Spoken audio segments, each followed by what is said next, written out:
Donc pour l'école, pour la poésie, un petit exemple pour l'école avec la poésie. Poésie.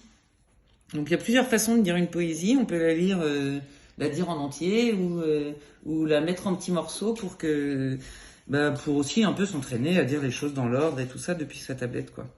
Donc par exemple, si je prends ça, je sais pas si c'est le meilleur exemple, peut-être celui-là. Ici, il avait 3 possibilités. La première, évidemment, c'est pas celle qu'il a choisie, c'est la plus difficile, hein.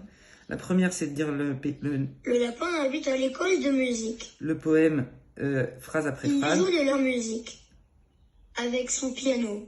etc. C'est un poème qu'a écrit Lazare. Et puis, il peut aussi le dire en une seule fois ici. Si c'est un enfant qui a du mal à enchaîner les clics. Le lapin habite à l'école de musique. Il joue de la musique avec son piano dans le magasin bio. Il appelle Loane et son jouet musical pour enlever l'inquiétude de la sistudatitude. Donc voilà, là, il a dit sa poésie comme n'importe qui, etc. Et c'est déjà quelque chose. En fait, ce qui serait le mieux, je pense, dans une progression un peu régulière, ce serait de commencer par un bouton comme ça, ensuite mettre une poésie en 2 fois, en 3 fois, etc. Et puis petit à petit, de la séquencer. Et il avait aussi ce choix-là. Avec ma jolie voix. Puisque son poème, il avait été mis en chanson. Et du coup, je lui ai enregistré pour qu'il puisse aussi l'écouter comme ça.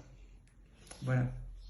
Donc il y a ces 3 possibilités-là. On peut l'avoir en plusieurs morceaux, on peut l'avoir en entier, et puis on peut aussi avoir un enregistrement avec une voix de quelqu'un, quoi.